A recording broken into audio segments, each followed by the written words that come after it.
ये स्टाइल का मामला है रूपा फ्रंटलाइन।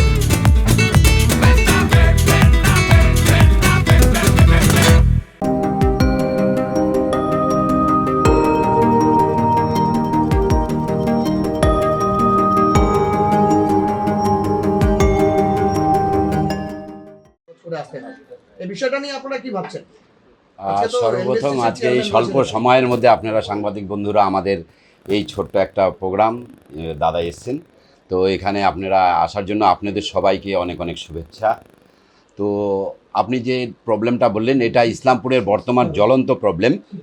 আমরা দেখতে পাচ্ছি যে প্রাইভেট বাসগুলো বিশেষ করে রাত্রিবেলা যে আসছে, তারা শিলিগুড়ি থেকে কলকাতাগামী যে বাসগুলো আছে শ্রীকৃষ্ণপুরের বাঙালি ধাবার ওখানে প্যাসেঞ্জার নামিয়ে দিয়ে তারা বাইপাস হয়ে বেরিয়ে চলে যাচ্ছে।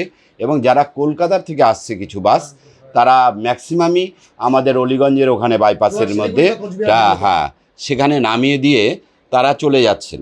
এর ফলে কি হচ্ছে, আমাদের রাত্রিবেলা যারা প্যাসেঞ্জার আসছেন তাদের একটা জীবনের ঝুঁকি তো থেকেই যাচ্ছে, এবং পণ্য সামগ্রিক বা অর্থ সাথে যাই থাকুক, ব্যাগ যাই থাকুক না কেন, সেগুলো চুরি হয়ে যাওয়ার একটা সম্ভাবনা। আপনারা জানেন প্রায় হাফ কিলোমিটার রাস্তা বা 1 কিলোমিটার রাস্তা, ওখানে কিন্তু তেমনভাবে লোকালয় নেই, যার জন্য ওই ফাঁকা রাস্তাটা পার হয়ে যখন স্কলার পার হয়ে ওই ব্রিজটা পুটিয়া মোড়ের ব্রিজটা পর্যন্ত না আসছে, ওই জায়গাটায় কিন্তু আমাদের একটা ভয় থেকেই যায়। সেই কারণে প্রতিনিয়ত এটা হচ্ছে রেগুলার, এটা হয়েছে।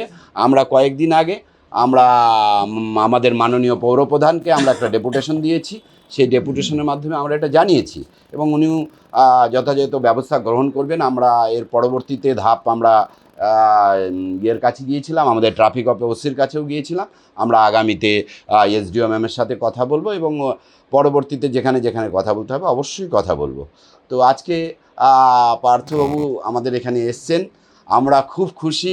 ওনার নর্থ বেঙ্গলের উনি এনবিএসটিসির চেয়ারম্যান বটেই, কিন্তু উনি নর্থ বেঙ্গলের মানে একজন গর্বিত মানুষ তৈরি হয়ে গেছে। যে আমরা দেখতে পাচ্ছি দীর্ঘ সময় ধরে উনি নর্থ বেঙ্গলকে ডেভেলপ করার জন্য যেভাবে উনি কাজ করছেন, আমরা সবসময় আমরা পোর্টালের মাধ্যমে বা কোনো আমাদের ফেসবুকের মাধ্যমে আমরা দেখতে পাই। তো আমাদের খুব ভালো লাগে যে এইভাবেই ডেভেলপমেন্ট একজন কীভাবে করে যাচ্ছে পরিশ্রম। আজকে উনি ইসলামপুরে স্বল্প সময়ের জন্য এসে আমাদের সময় দিয়েছে, সেজন্য ওনাকে আমাদের ফেডারেশন অফ ইসলামপুর ট্রেডার্স অর্গানাইজেশনের পক্ষ থেকে অনেক অনেক শুভেচ্ছা, অভিনন্দন, ভালোবাসা, এবং উনি সুস্থ থাকুক, এভাবেই কাজ করুক, আমরা এটা চাইব। কী কী দাবি রাখেন? তো আমরা আজকে যে সমস্ত দাবি রেখেছি, আমাদের প্রেসিডেন্ট আপনাদেরকে সবই বলেছে, আমরা সর্বোপরি দাবি রেখেছি ইসলামপুর ডিপোটার ডেভেলপমেন্ট, সব দিক থেকে ডেভেলপমেন্ট। আমাদের যেরকম এখানে ধরুন আমাদের ড্রাইভার, কন্ট্রাক্টর, বিভিন্ন স্টাফের অভাব আছে, সেটা যাতে পূর্ণ হয়।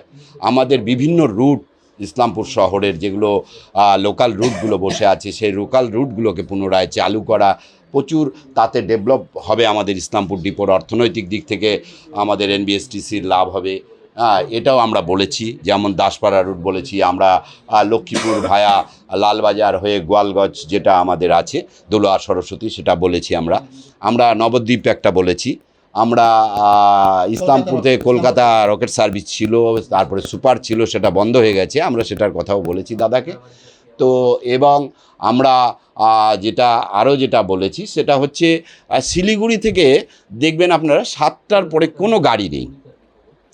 আমাদের মানুষদের খুব অসুবিধা হয়। লাক্সারি বাসের যারা আছেন তারা তো লোকাল প্যাসেঞ্জারকে দূর দূর ছেই করে উঠাতেই চায় না, তো অনেক কষ্ট করে আমাদের মানুষগুলোকে শিলিগুড়ি থেকে ইসলামপুরে আসতে হয়। তাই আমরা ওনার কাছে এটা দাবি রেখেছি যাতে আমাদের 7:30 থেকে 8টার ভিতরে শিলিগুড়ি থেকে ইসলামপুরে একটা আমরা গাড়ি পাই, আর এনবিএসটিসির। আর আমরা ইসলামপুরের যারা, যেহেতু আমাদের ডিস্ট্রিক্ট সমস্ত কাজকর্ম কর্ণঝোড়ায় গিয়ে করতে হয় রায়গঞ্জে, সেই জন্য আমরা চেয়েছি ওটা যাতে ইসলামপুর থেকে এখান থেকে 8টায় উঠলে ওখানে 10টা 10:30টার মধ্যে নেমে যাবে, বা 7:30টায় যদি একটা গাড়ি দেওয়া হয় তাহলে আমাদের 10টার মধ্যে পৌঁছে যাবে কর্ণঝোড়া। এবং ওখান থেকে আসার সময় আপনারা জানেন যে আমাদের প্যাসেঞ্জার যারা আছেন, যারা স্টাফরা, তারা খুব কষ্ট করেই আসেন। সেটাকেও আমরা চেয়েছি দাদার কাছে যে আমাদের আসার সময় একটা গাড়ি কোনোভাবে ওখানে 5:30 থেকে 6টার ভিতরে একটা গাড়ি দেওয়া হোক।